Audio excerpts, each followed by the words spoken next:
2026년 3월 9일, 오늘이죠. 정말 믿기 힘든 하루였습니다. 글로벌 금융시장이 글쎄요 완전히 둘로 쪼개졌습니다. 한쪽은 날아오르고 다른 한쪽은 그야말로 곤두박질 쳤죠. 대체 오늘 하루 동안 무슨 일이 있었던 건지 지금부터 하나하나 파헤쳐보겠습니다. 화면에 보시면 바로 아시겠지만 미국 기술주는 정말 기적적으로 회복에 성공했는데 한국 증시는 완전히 반대 방향으로 폭락했습니다. 아니 어떻게 같은 날에 이렇게 다른 이야기가 펼쳐질 수 있었을까요? 이런 극명한 차이, 이건 우리에게 하나의 큰 질문을 던집니다. 도대체 어떤 보이지 않는 힘이 시장을 이렇게 양극단으로 밀어냈을까요?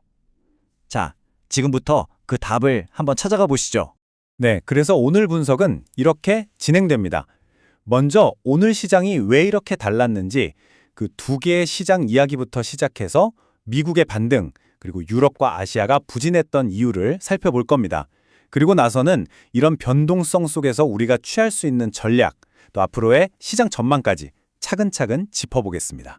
자, 그럼 첫 번째 순서입니다. 3월 9일, 오늘 시장을 뒤흔든 그 숫자들부터 한번 자세히 들여다보겠습니다. 이 표를 보시면 숫자가 모든 걸 말해주죠. 미국 나스닥하고 S&P 500은 상승으로 마감했어요. 그런데 반대로 한국 코스피는 무려 6% 가까이 폭락했고 독일, 홍콩 시장도 하락을 면치 못했습니다. 이 엄청난 온도 차이, 바로 이게 오늘 분석의 출발점입니다. 그렇다면 여기서 드는 궁금증, 미국은 대체 어떻게 이런 극적인 반전을 만들어낼 수 있었을까요?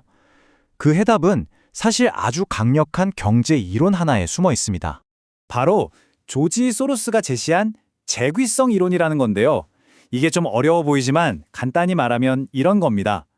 투자자들의 생각이 그냥 시장 상황을 따라가는 게 아니라 오히려 그 생각 자체가 시장의 현실을 만들어버린다는 거죠. 시장이 오를 것 같아 라는 믿음이 쫙 퍼지면 그 믿음이 정말로 시장을 끌어올리는 동력이 된다는 얘기입니다. 오늘 미국 시장이 바로 이 재귀성 이론을 그대로 보여준 아주 교과서적인 사례였습니다. 처음엔 지정학적 충격 때문에 공포가 시장을 덮쳤죠. 그래서 막 투매가 나왔는데 갑자기 대통령의 발표가 나오면서 시장의 분위기, 즉 인식이 180도 바뀐 겁니다. 그러자마자 이 부정적인 흐름이 순식간에 강력한 회복세로 뒤바뀌어버린 거죠. 특히 이런 회복의 중심에는 반도체 섹터가 있었습니다. 엔비디아 같은 기업들이 이끄는 필라델피아 반도체 지수를 보면요. 단기적인 거시경제 불안감 따위는 그냥 가뿐히 무시해버린 듯한 강력한 힘을 보여줬습니다. 보시는 숫자 플러스 3.93%. 이게 정말 중요한 의미를 갖습니다. 투자자들이 지금 당장의 지정학적 위기보다는 앞으로 다가올 AI 슈퍼사이클이라는 거대한 흐름이 훨씬 더 강력하고 중요하다고 판단하고 있다는 명백한 신호니까요. 그런데 말이죠. 이런 장밋빛 분위기가 전 세계로 퍼져나간 건 아니었습니다. 유럽과 아시아 시장은 완전히 다른 이야기가 펼쳐지고 있었거든요. 제도적 제한된 합리성이라는 개념으로 유럽과 아시아의 부진을 설명할 수 있는데요. 이것도 쉽게 풀어보자면 한 국가가 가진 법이나 에너지 인프라 같은 구조적인 틀 때문에 위기 상황에 빠르게 대처하지 못한다는 뜻입니다. 예를 들면 독일처럼 에너지 계약이 딱딱하게 굳어있는 나라는 갑작스러운 유가 충격에 미국처럼 유연하게 대응하기가 굉장히 어려웠던 거죠. 그리고 가장 충격적인 이야기는 바로 한국 시장입니다. 오늘 하루에만 증발한 시가총액이 어마어마하죠.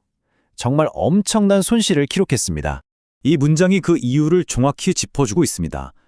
한국이 수입하는 석유의 70%가 현재 분쟁 지역이 된 중동을 통한다. 바로 이 지정학적 리스크에 대한 극도의 취약성, 이게 오늘 한국 시장의 발목을 잡은 겁니다. 자, 그럼 이제 투자자 입장에서 한번 생각해보죠. 이렇게 정신없이 흔들리는 시장에서 우리는 어떻게 중심을 잡아야 할까요? 이럴 때일수록 감이 아니라 데이터를 기반으로 한 퀀트 전략이 필요합니다. 이때 우리가 활용할 수 있는 통계 모델이 바로 가르츠 모델입니다. 이 모델의 핵심 원리는 변동성을 한번 터지면 한동안 계속되는 경향이 있다는 거예요. 그러니까 오늘처럼 시장에 큰 충격이 왔다면 앞으로도 한동안은 시장이 계속 불안정할 가능성이 높다고 보고 대비를 해야 한다는 거죠. 이 분석을 바탕으로 오늘 시장에서 나타난 이 극명한 차이를 역으로 활용하는 세 가지 전략을 짜볼 수 있습니다. 첫 번째는 AI 최강자인 미국 기업을 사고 에너지에 약한 한국 기업을 파는 헤지 플레이. 두 번째는 유가와 금값의 속도 차이를 이용하는 피벗 트레이드.